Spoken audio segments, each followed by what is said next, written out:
The day my parents told me I was adopted started like any other Tuesday. But by sunset, my entire identity had shattered like glass across their polished dining room floor. Mom and Dad sat across from me, stone-faced, as they explained I would inherit nothing when they died because I wasn't really their daughter. 20 years of family photos suddenly felt like elaborate props in a play where I was the only one who didn't know the script. I stumbled to my car vision, blurred with tears, when my phone rang. Unknown number. I almost didn't answer. But Grandma Sarah's lawyer was calling with news that would change everything. She had left me $5 million and a letter explaining that my parents had been lying about more than just my inheritance. My grandmother Sarah and I had always shared a special bond. While my parents Gerald and Maureen were always focused on appearances and status in our affluent community, Grandma Sarah taught me to value authenticity. She would invite me to her lake house during summers where we'd spend hours baking cookies with recipes passed down through generations. Her eyes would crinkle at the corners when she smiled, and she always told me I had the same expressive eyes as she did. 3 weeks before the lawyer called, I had visited my parents for our monthly family dinner. I was 32, living independently as an art therapist at the community center, but these dinners remained a tradition. That evening, something felt off from the moment I arrived at their suburban 2-story house. The tension was palpable as Mom served her famous pot roast. Dad barely touched his food, and Mom kept glancing at him nervously. After dinner, they asked me to join them in the living room. The formal tone in my father's voice sent a chill down my spine. "We need to have a necessary conversation with you." Lou's dad began, his voice unusually detached. My mother sat stiffly beside him on their leather sofa, clutching a manila envelope. "There's something we've been meaning to tell you for some time." Mom added, her fingers nervously tapping the envelope. "We've waited until we felt you were mature enough to handle this information." My father cleared his throat. "You were adopted as an infant, Luz. We adopted you when you were 3 months old." The words hung in the air like smoke.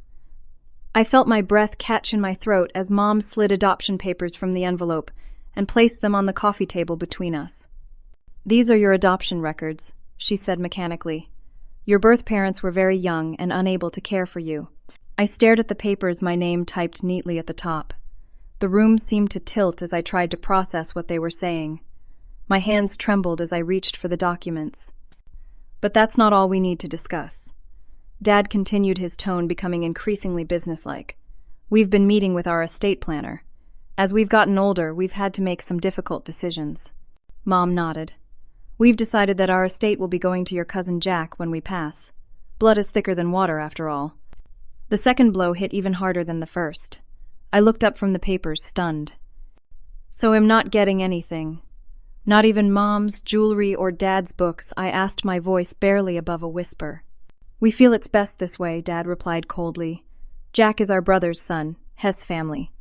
The implication was clear. I wasn't family. Not really. "We hope you'll understand," Mom added without meeting my eyes. "This doesn't change that we raised you, of course. But it had changed everything. In one conversation, they'd stripped away both my identity and my place in the family." I gathered the adoption papers with numb fingers and stood up. "I need to go," I managed to say, fighting back tears that threatened to overwhelm me. Dad checked his watch. "Yes, it's getting late." There was no attempt to comfort me. No acknowledgement of how devastating this news might be. I drove home in a state of shock, tears streaming down my face. The life I'd known had been a fabrication. The parents I'd loved had just revealed they didn't consider me a true member of their family. For days afterward, I moved through my apartment like a ghost.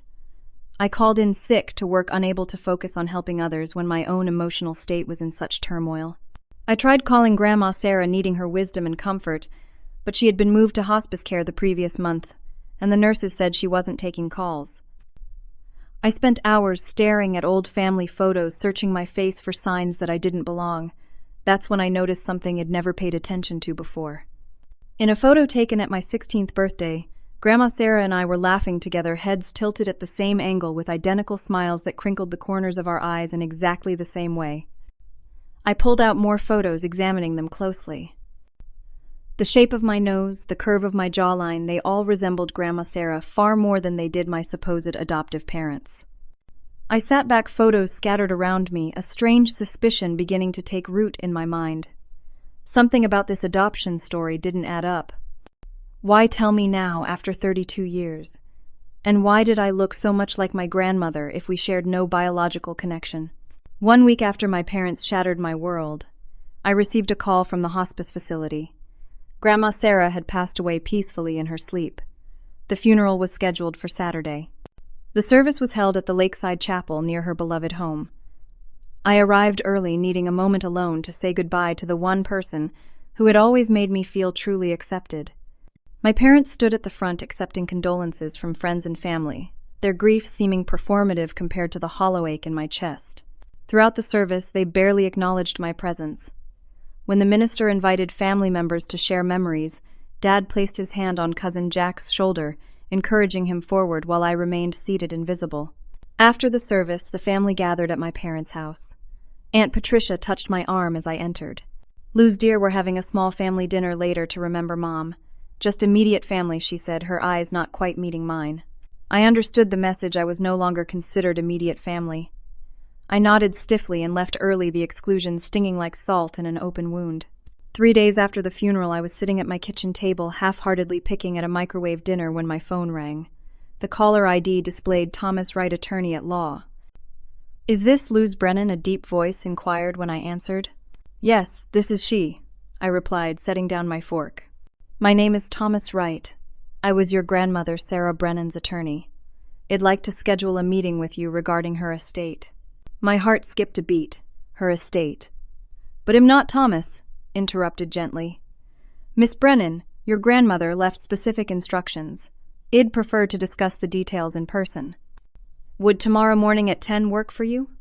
I agreed, confusion mingling with curiosity. The next day, I arrived at the law office downtown 15 minutes early, my stomach twisted with nerves.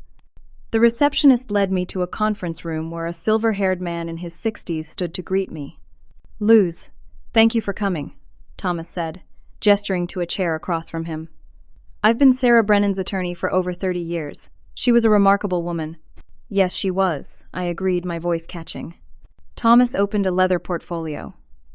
"I'm going to be direct, as your grandmother would have wanted. Sarah left the majority of her estate to you, Luz. The lake house, her personal effects, and a sum of $5 million. The words seemed to hang in the air, unreal. "That's impossible," I whispered. My parents said I'm adopted. Grandma Sarah wasn't my biological grandmother. Thomas removed his glasses, his expression thoughtful. "Yes," Sarah anticipated there might be some confusion. "She amended her will 2 weeks ago, adding several specific provisions." He slid a sealed envelope across the table. "She also left this letter for you with instructions that you were to read it privately."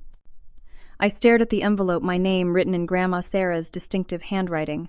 My fingers trembled as I picked it up. "What about my parents? Do they know about this?" "No," Thomas replied. "Your grandmother was quite insistent that this will remain confidential. Gerald and Maureen were informed that Sarah had a separate legal document concerning you, but they were not privy to the details." I clutched the envelope to my chest, trying to make sense of it all. There was more to this story than I understood. Thomas continued, "There are specific conditions attached to your inheritance, which we can discuss after you've read the letter. For now, all I can say is that Sarah was determined that certain truths come to light." As I left the office, the envelope felt heavy with secrets. Thomas had given me a copy of the will, which indeed listed me as the primary beneficiary. But it was the letter that called to me, promising answers to questions I hadn't even known to ask. Just as I reached my car, Thomas called after me. "Luz, there's one more thing you should know. Your grandmother made these changes to her will immediately after a phone call with your father. She was quite disturbed by the conversation. Whatever is in that letter, I believe she wanted to protect you." I drove home in a daze, the sealed envelope on the passenger seat, like a ticking clock counting down to revelations I both craved and feared. Back at my apartment, I sat at my kitchen table, turning the sealed envelope over in my hands. Outside, rain began to patter against the windows, the gray sky matching my uncertain mood. After several minutes of hesitation, I carefully broke the seal and removed several folded pages covered in Grandma Sarah's elegant handwriting. "My dearest Luz, if you're reading this letter, then I am gone and you have met with Thomas. First, let me say how deeply I love you. From the moment you were born, you've been a light in my life, hence your perfect name. Your compassion, creativity, and quiet strength have made me proud every day. What I must tell you now will be difficult to hear, but you deserve the truth. Last Tuesday, I received a troubling call from your father, Gerald. He was seeking my approval for a decision he and Maureen had made to tell you that you were adopted and to exclude you from their will. I was shocked, speechless. You see, Luz, you are not adopted. You are my biological granddaughter born to Gerald and Maureen Brennan. The adoption story is a complete fabrication created by your parents. I sat back in my chair, the letter trembling in my hands. Not adopted. But why would they lie about something so fundamental? I continued reading. I believe their deception stems from two motivations. First, as you know, Gerald and Maureen have been experiencing financial difficulties for some time, though they've hidden this from most of the family. Second, and perhaps more painfully, Maureen has always harbored a peculiar jealousy regarding our relationship. From the time you were small, we shared a special bond. You would run to me with your drawings, your stories, your dreams. Maureen once confessed after too many glasses of wine at a family dinner that she resented how much you looked like me, how you seemed to inherit my artistic nature rather than her practical one. I believe they concocted this adoption, lie to justify cutting you out of their will, while simultaneously severing what they perceive as your claim to the family lineage, including any claim to my estate. Tears blurred my vision. I wiped them away and forced myself to keep reading. To ensure you have irrefutable proof, I've enclosed the results of a DNA test I had performed last month when my health began to decline. I preserved samples of my DNA and arranged for Thomas to request a sample from you after my passing, should you require further evidence. The results confirm what I know in my heart. You are my flesh and blood. I flipped to the second page and found a laboratory report confirming a genetic relationship between Sarah Brennan and Luz Brennan. The clinical language stated a 99.9% probability of a grandparent divided by grandchild relationship. I remember the day you were born, Luz. It was a Tuesday morning in spring. Maureen had been in labor for 14 hours. Gerald paced the waiting room alternatively, praying and cursing. When the nurse finally brought you out, wrapped in a pink blanket, you had a full head of dark hair, just like mine had been in my youth. Maureen had a difficult recovery. She struggled with what we now recognize was postpartum depression. During those first months, I often came to help care for you. Perhaps that was when our bond began to form in those quiet mornings when I'd hold you by the window, singing the same lullabies I had once sung to Gerald. A second envelope fell from between the pages. Inside were photographs I'd never seen before. My mother clearly pregnant, her hand resting on her swollen belly. Another of her in a hospital bed holding a newborn me. And a copy of my original birth certificate, listing Gerald and Maureen Brennan as my biological parents. I return now to the present matter. I have restructured my will to ensure that you receive what is rightfully yours. The lake house has always been special to us both, and I know you'll treasure it as I have. The financial provision should give you security and freedom to pursue your calling, helping others through your art therapy. As for your parents, I do not suggest estrangement. Family is complicated, Luz. People make terrible mistakes out of fear, greed, or misguided love. What Gerald and Maureen have done is unconscionable, but they are still your parents. How you proceed with this knowledge is entirely your choice. Know this, you are a Brennan. You have my eyes, my grandfather's chin, and your great-grandmother's talent. No lie can erase these truths from your blood and bone. With all my love, always and forever, Grandma, Sarah. I read the letter 3 times, emotions swirling through me like a storm. Shock gave way to anger, then to a profound sense of betrayal. My entire life had been built on solid ground that had suddenly turned to quicksand. The people who should have loved me most had constructed an elaborate lie to deny me both my inheritance and my very identity. Yet, beneath the anger, a strange sense of relief bloomed. I wasn't adopted. The connection I'd felt with Grandma Sarah had been real. A shared bloodline that explained our similar features, mannerisms, and artistic temperaments. In trying to sever me from the family, my parents had inadvertently driven me toward a deeper truth. I carefully gathered the letter DNA results and photographs, placing them in a secure folder. These precious documents validated my existence in a way my parents had attempted to erase. But documents alone wouldn't be enough. I needed to understand the full scope of their deception, and why they'd chosen now to reveal it. In the quiet of my apartment, as rain continued to drum against the windows, I made a decision. I would not confront my parents immediately. First, I needed more information, more evidence. I needed to be absolutely certain of what I'd discovered before taking any action. I picked up my phone and began searching for private investigators in the area. This was just the beginning of my journey toward the truth. The next morning, I met with Alyssa Parker, a private investigator recommended by a colleague. Her office was small but immaculate, with credentials framed neatly on the walls.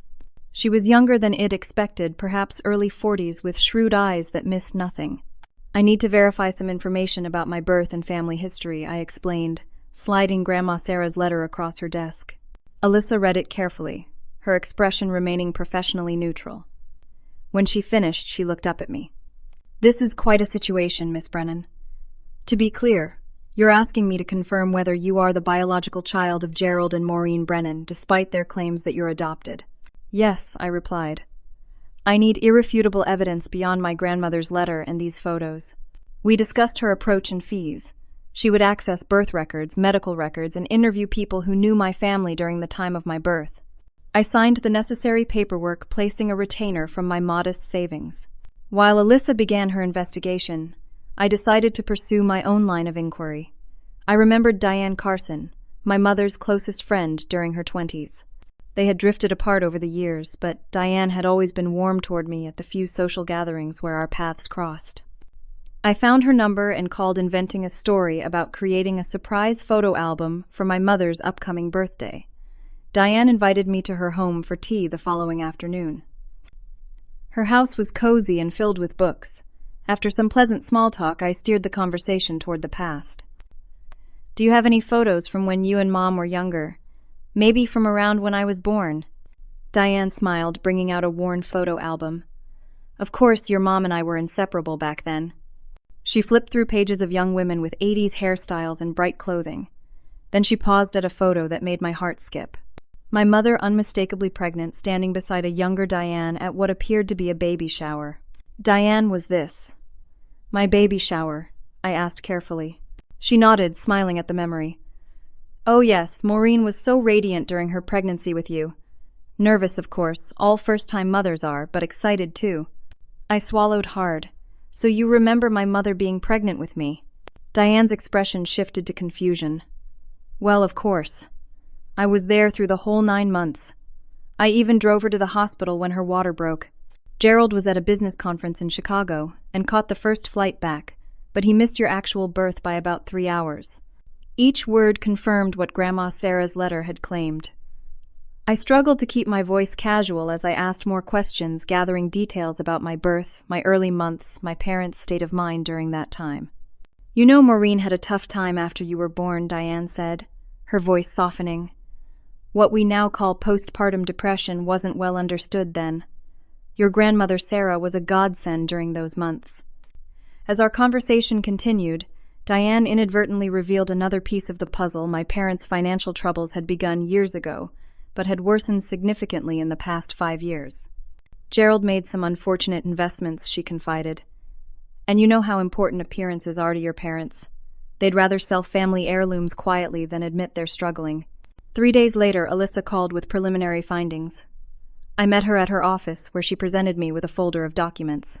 "I've confirmed several key facts," she began. "First, I obtained your original birth records from the county." She placed a document on the desk.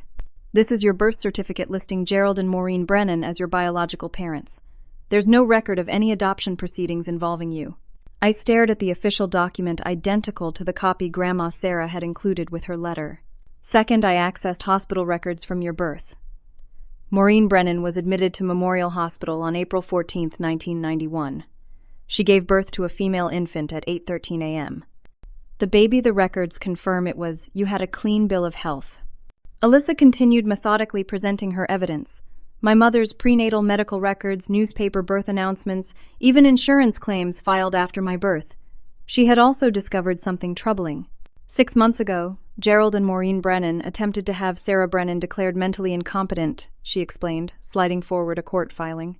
The petition was denied after Sarah's doctor testified to her mental clarity despite her physical decline. I felt sick. They'd tried to take control of Grandma's estate before she died. There's more, Alyssa said. Your parents have taken out 3 mortgages on their home in the past decade. They're currently behind on payments. I've also found evidence they've been selling family antiques and artwork through private dealers, including items that your grandmother specifically mentioned in earlier versions of her will as belonging to you. The picture becoming clearer was ugly. My parents' financial desperation had led them to attempt to seize Grandma's assets. When that failed, they'd concocted the adoption lie to justify cutting me out of both their will, and they hoped any claim to Grandma's estate as well. Before I left, Alyssa handed me one last item, a small box shed retrieved from storage records at my grandmother's bank. Your grandmother accessed her safe deposit box 2 weeks before amending her will. She removed this and left instructions that it be given to you after her passing. Inside the box were my baby footprints from the hospital, my identification bracelet, and a lock of dark hair labeled Lou's first haircut 6 months. Tangible proof of my earliest days, carefully preserved by a grandmother who had loved me from the beginning. That evening, I spread all the evidence across my dining room table. The adoption papers my parents had shown me were sophisticated forgeries created to substantiate their lie. The truth was documented in birth certificates, medical records, photographs, and the testimonies of people who had been present for my entrance into the world. I called Thomas Wright to share what I'd discovered. "I'm not surprised," he said gravely. "Sarah suspected something like this. That's why she was so insistent on the DNA testing." "What do I do now?" I asked. "That's entirely up to you, Luz. You could pursue legal action against your parents for fraud, or you could simply confront them with the truth. Whatever you decide, your inheritance is secure." As I considered my options, my phone pinged with an email from Alyssa. She had discovered one more piece of information. My parents had scheduled an auction of family antiques and heirlooms for the following Saturday.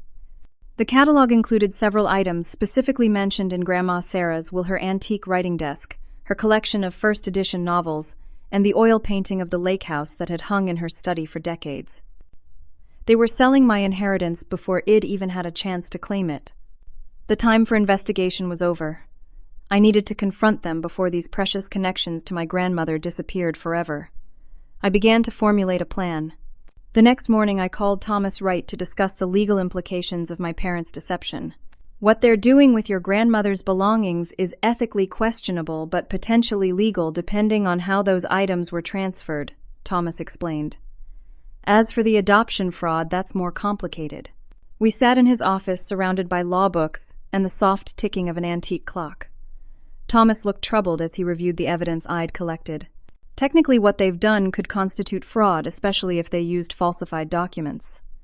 But pursuing legal action against your own parents," Thomas hesitated, "it would be messy, public, and emotionally costly." I considered his words carefully. I wasn't sure I wanted my parents arrested or publicly humiliated. What I wanted most was acknowledgement of the truth and to reclaim what rightfully belonged to me both materially and in terms of my identity. "I'd like to confront them," I said finally, "but I need to be strategic. They've lied so convincingly for so long. I need to be prepared for more deception." Thomas nodded thoughtfully. "A direct confrontation with all your evidence might be effective, but I would advise caution. People backed into corners can react unpredictably." Together, we developed a strategy. I would prepare a comprehensive binder of evidence organized chronologically. Thomas would prepare legal documents outlining the potential consequences if my parents continued to deny the truth or proceeded with selling items specifically bequeathed to me in Grandma Sarah's will. As I organized the evidence, I struggled with competing emotions. There was anger, certainly, at the magnitude of their betrayal, but there was also a deep, aching sadness. What kind of parents would go to such lengths to deny their own daughter? Had they ever truly loved me? Or had I always been someone they regarded as separate, apart, not quite family? I called my closest friend Taylor and asked if she would come over. I needed someone who knew me, someone whose judgment I trusted.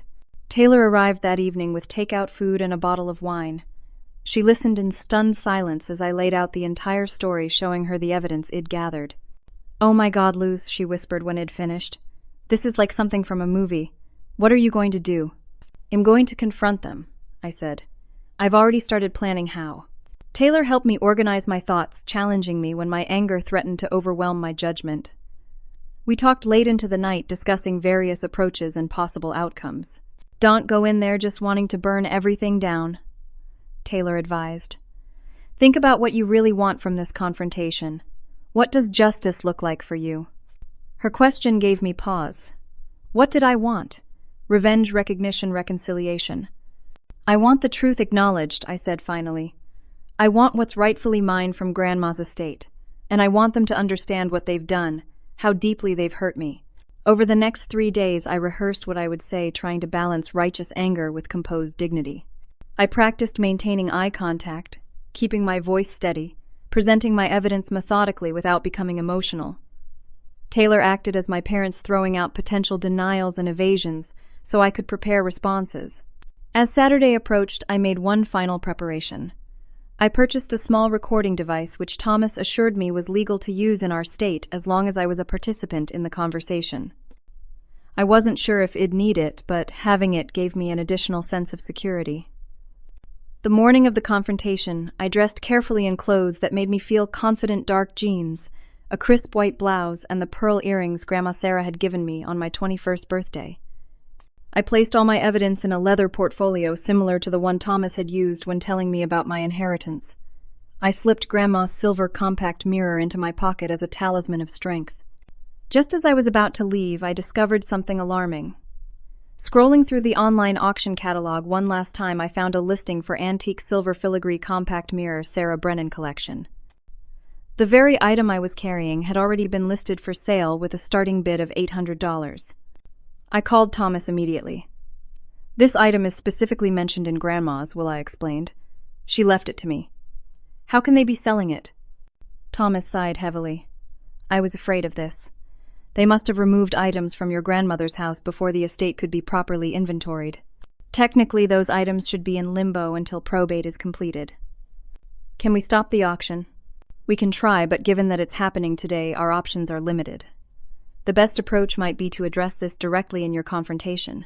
Document everything you see at the house, particularly items you know were specified in the will." I ended the call, a new resolve hardening within me. My parents weren't just denying my identity. They were actively attempting to erase my grandmother's intentions, selling off pieces of our shared history for cash. Taylor texted me words of encouragement as I got into my car. "Remember your worth. You've got this. Call me the minute you're done." I drove toward my parents' neighborhood, rehearsing my opening statement one last time. The leather portfolio sat on the passenger seat beside me, filled with truth. The recording device rested in my pocket, ready to capture whatever happened next. As I turned onto their street, I noticed several unfamiliar cars parked along the curb. Through the front windows of the house, I could see people moving about inside. The pre-auction viewing had already begun. I parked directly in front of the house, took a deep breath, and gathered my courage. The time for investigation and preparation was over. Now was the moment for truth. I walked up the familiar brick pathway to my parents' front door, Grandma's silver compact mirror tucked safely in my handbag, along with the recording device. My heart pounded so loudly, I was certain everyone inside would hear it. Before I could ring the doorbell, the door swung open and I found myself face to face with a woman I didn't recognize, holding a crystal vase. "Oh, are you with the auction house?" she asked, stepping past me. "No," I replied, my voice steadier than I expected. "I'm the owner's daughter." Inside, the house had been transformed. Small numbered tags adorned furniture, artwork, and display cabinets. About 20 people wandered through the rooms, examining items and making notes in catalogs. In the dining room, my father's prized mahogany sideboard displayed Grandma Sarah's collection of sterling silver serving pieces, each piece tagged for sale. I spotted my mother near the staircase chatting with an older couple. She froze mid-sentence when she saw me, her practiced social smile faltering. Dad emerged from his study auction catalog in hand and stopped abruptly. "Luz," he said, his tone a mixture of surprise and wariness. "We weren't expecting you." I smiled, a calm settling over me now that the moment had arrived. "Clearly not," I replied, glancing around at the tagged family heirlooms. "Is there somewhere we can talk privately?" Mom recovered her composure, smoothing her cashmere sweater. "We're rather busy right now, dear. Perhaps another day would be better." I opened my handbag and deliberately removed Grandma's silver compact mirror, the one I had just seen listed in their auction catalog. I held it up where both could see it. "I think today is perfect, actually," I said, keeping my voice low. Unless you'd prefer we discuss family matters in front of all your guests. Dad's expression darkened, but he nodded curtly. My study. 5 minutes. I spent those 5 minutes walking through the house, noting items I recognized from Grandma Sarah's home, the Tiffany lamp from her reading nook, her collection of first-edition novels, the watercolor painting of the lake house at sunrise that she'd commissioned for her 70th birthday. All tagged, all priced, all about to be scattered to strangers' hands. When I entered the study, my parents were waiting. Dad stood behind his desk, a position of authority he'd always favored for serious discussions. Mom sat primly in one of the leather chairs opposite. Neither invited me to sit. I closed the door behind me and placed my leather portfolio on the desk. I remained standing, unwilling to cede even that small advantage of being at eye level. "What is the meaning of this intrusion?" Dad demanded. "And how did you get that?" He pointed to Grandma's compact mirror in my hand. "Grandmother left it to me," I replied simply. "Along with everything else you're attempting to sell today." Mom's expression tightened. "Whatever Sarah may have told you, the estate is still in probate. And as for family heirlooms, we've discussed this, since you're not blood family." I interrupted her, something I had rarely dared to do before. "Let me stop you right there," I said, opening my portfolio. "I've got something I'd like you both to see." I removed the DNA test results and placed them on the desk. Then the original birth certificate. Then the hospital records, the photographs. Methodically, I laid out each piece of evidence until the desk was covered. "I know I'm not adopted," I said, my voice steady, despite the emotion churning within me. "I know I'm your biological daughter. I know the adoption story is a lie you created to justify cutting me out of your will, and you hoped Grandma Sarah's estate as well." Mom's face had gone pale. Dad stared at the documents, his jaw working silently. "Grandma Sarah told me everything in a letter she left with her attorney," I continued. "She overheard your plan, Dad. She knew what you were trying to do. That's why she changed her will 2 weeks before she died." Dad sank into his chair, the bluster draining from him. He suddenly looked old, defeated. "You don't understand," he began, his voice barely above a whisper. "The financial pressure we've been under." "It was never about money," Mom interjected sharply, then seemed to catch herself. I turned to her, sensing a crack in their united front. "What was it about then?" She looked away, arms crossed tightly across her chest. Silence stretched between us. Dad sighed heavily. "We were going to tell you eventually, after things stabilized financially." "Tell me what? That you lied. That I'm actually your daughter." I kept my tone measured, but I couldn't keep the hurt from my voice. "That you tried to have Grandma declared incompetent so you could take control of her estate." His head snapped up at that. "How did you—" "I know everything," I said. "The private investigator I hired was very thorough." Mom stood suddenly, her composure cracking. "You always thought you were so special," she hissed, her voice venomous. "Sarah's perfect little protege. She doted on you from the day you were born, showing off your little drawings, taking you to that lake house every summer. I was just the incubator, wasn't I? Just the vessel to bring Sarah's precious granddaughter into the world." The raw jealousy in her voice stunned me into silence. All these years, Shed resented the bond between Grandma and me. Perhaps Shed even resented me. Dad reached for Mom's arm. "Maureen, that's enough." She yanked away from him. "No, let her hear it. Let her hear how Sarah undermined me at every turn. How she criticized my parenting, my values, my priorities." She turned to me, eyes glittering with tears of rage. "She never loved you more than I did. She just had the luxury of being a grandmother. All fun, no responsibility." I struggled to process this unexpected direction. Whatever truth there might be in her words was buried beneath decades of resentment and bitterness. "So you lied to me about being adopted," I said slowly, trying to understand. "Because you were jealous of my relationship with Grandma." "We needed the money," Dad interjected, always the pragmatist. "The adoption story just made the inheritance decision more palatable." "To whom?" I asked. "Not to me. You destroyed my sense of identity. You made me question my entire life." Mom laughed, a brittle sound without humor. "And now you're rich. $5 million richer, to be exact. Sarah made sure of that." I stared at her, suddenly understanding. "You knew about the inheritance. You already knew she changed her will." Dad rubbed his face wearily. "Thomas called us after the funeral. He didn't give details, but he informed us that Sarah had made special provisions for you. We assumed Shed left you something, but not. Everything. Not everything, I corrected. Just what she wanted me to have. The lake house. Some money. Her personal belongings. The ones you're trying to sell right now. I gestured toward the desk covered with evidence. None of this had to happen. You could have told me you were having financial problems. We could have worked something out as a family. Instead, you lied about something so fundamental, so core to my identity, just to justify cutting me out of your will. Mom remained defiant. Sarah never appreciated what we sacrificed for you. The opportunities I gave up to raise you. The financial strain of your college education, your art therapy degrees that barely pay enough to support yourself. She always thought she knew better, and now she's reached from beyond the grave to turn you against us. Something in me snapped. I reached into my pocket and pulled out the recording device, pressing stop and then holding it up for them to see. Grandma didn't turn me against you, I said quietly. You did that all by yourselves. Their faces registered shock, then alarm. You recorded us, Dad asked incredulously. That's illegal. Not in this state as long as one party to the conversation consents, I replied, thanking Thomas mentally for that crucial piece of information. I glanced toward the door. And I think there are some people who would be very interested to hear this conversation. I walked to the study door and opened it. Thomas Wright stood in the hallway along with Aunt Patricia, Uncle Robert, and Cousin Jack, the presumed heir to my parents' estate. They'd been listening to the entire exchange through the speakerphone in my pocket, connected to a call ID placed just before entering the study. Dad half rose from his chair. What is the meaning of this? Thomas stepped forward.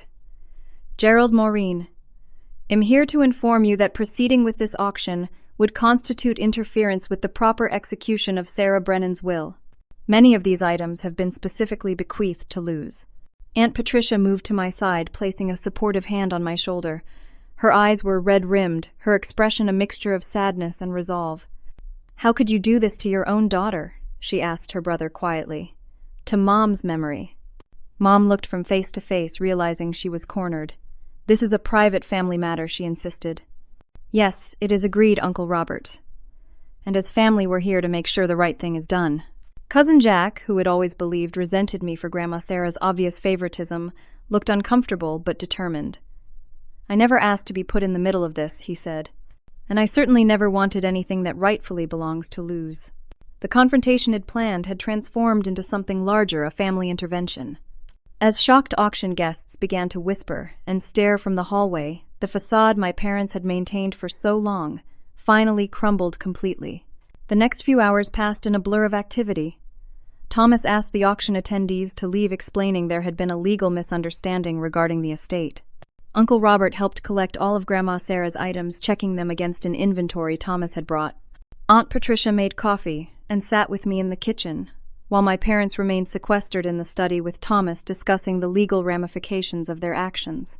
Cousin Jack joined us in the kitchen, sitting across from me with an awkward smile. For what it's worth, he said, I had no idea about any of this. When Uncle Gerald told me they were changing their will in my favor, he just said they wanted to keep things in the direct family line. I believe you, I replied, surprised to find I meant it. This isn't your fault. He nodded, relieved. I always thought it was weird how much you look like Grandma Sarah. Same eyes, same laugh. I used to be jealous of how close you two were. By evening, a tentative resolution had been reached. My parents signed documents acknowledging the legitimacy of Grandma Sarah's will and agreeing to return all items that had been removed from her home. Thomas advised me that I could pursue criminal charges regarding the falsified adoption documents, but after careful consideration, I decided against it. The family has been through enough, I told him, as we loaded the last of Grandma's recovered belongings into his car for safekeeping. Legal proceedings would just prolong the pain. A wise decision, Thomas said. But remember, forgiveness doesn't mean allowing yourself to be vulnerable to further harm. The following week, I moved into Grandma's lake house. Each room held memories of summers spent together, of conversations by the fireplace, of lessons in watercolor painting on the dock. For the first time since learning of the adoption lie, I felt a sense of peace. This was where I belonged. I spent days sorting through Grandma's belongings, finding treasures I hadn't known. Existed journals dating back to her 20s photo albums from before I was born, letters she had written but never sent. Through these artifacts, I began to understand her more deeply, not just as my grandmother, but as a woman with her own complex history. In one journal, from the year of my birth, I found entries that confirmed everything Shed written in her final letter to me. Her joy at my birth, her concern about my mother's postpartum depression, her growing worry about the distance she observed between my mother and me, her determination to ensure I always felt loved and valued. With part of my inheritance, I established the Sarah Brennan Arts Therapy Foundation, providing creative healing opportunities for people who couldn't otherwise afford such services. The work gave purpose to my pain, transforming my grandmother's legacy into something that would continue to help others long after both of us were gone. 3 months after the confrontation, my parents requested a meeting. We met at a neutral location, a quiet restaurant halfway between their house and the lake. They looked older, diminished somehow. Dad had lost weight. Mom's hands trembled slightly as she arranged and rearranged her silverware. "We owe you an apology," Dad began after our orders had been taken. "What we did was inexcusable." Mom nodded, eyes downcast. "I was jealous," she admitted, "of how easily you and Sarah connected, of how she seemed to understand you in ways I never could. It wasn't right, and it wasn't fair to you." Their apology seemed genuine if incomplete. They didn't fully comprehend the depth of the wound they'd inflicted, but they were trying. It was a beginning. "I need time," I told them honestly. "I can't just forget what happened or pretend it didn't cut deeply, but I don't want to lose you completely either." We established boundaries and expectations. They would respect my space at the lake house. We would begin with occasional phone calls, perhaps working up to monthly dinners. There would be no more lies, no more manipulation. Any relationship we rebuilt would be founded on truth and mutual respect, or it would not exist at all. Over the following year, our cautious reconciliation progressed slowly. There were setbacks, moments when old patterns emerged, when trust fractured anew. But there were also breakthroughs, Dad helping me repair the lake's dock, Mom and I finding common ground and tending Grandma's garden. I discovered Grandma Sarah's journals continued up until weeks before her death.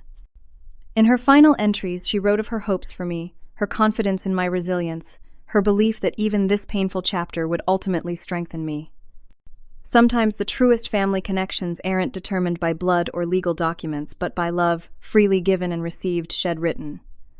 Luz has always known how to give and receive love authentically. This will save her even from the pain that Gerald and Maureen's deception will cause. 18 months after Grandma's passing, I hosted a family reunion at the lake house. Aunts, uncles, cousins gathered on the expansive lawn sloping down to the water. My parents came too, arriving last, carrying a homemade pie and uncertain smiles. As the sun set over the lake, casting golden light across faces both familiar and newly dear, I realized that Grandma had been right. The truth had indeed set me free, not just from deception, but from the limitations others had tried to place on my identity and worth. 6 weeks after the reunion, I discovered I was pregnant. The news filled me with both joy and thoughtful determination. My child would grow up knowing their true history, surrounded by honest love, and free from the burden of family secrets. The evening after receiving confirmation from my doctor, I sat on the lake house dock watching the water turn from blue to silver in the fading light. I held Grandma's silver compact mirror in my palm, opening it to see my reflection alongside the inscription Shed had engraved inside, "To Luz, who carries our family light forward. May you always see your true self clearly."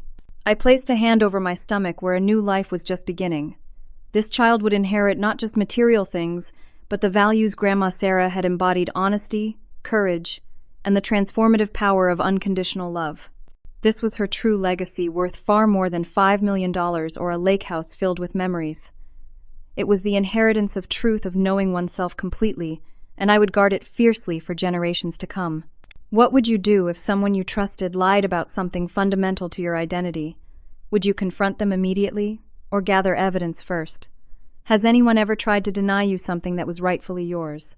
Please share your thoughts in the comments below. If this story resonated with you, please like and subscribe to hear more stories of triumph over betrayal. And if you know someone who might need to hear this message about standing up for their truth, share this with them. Thank you for listening to my journey. Remember that sometimes the most painful revelations lead to the most authentic and meaningful lives.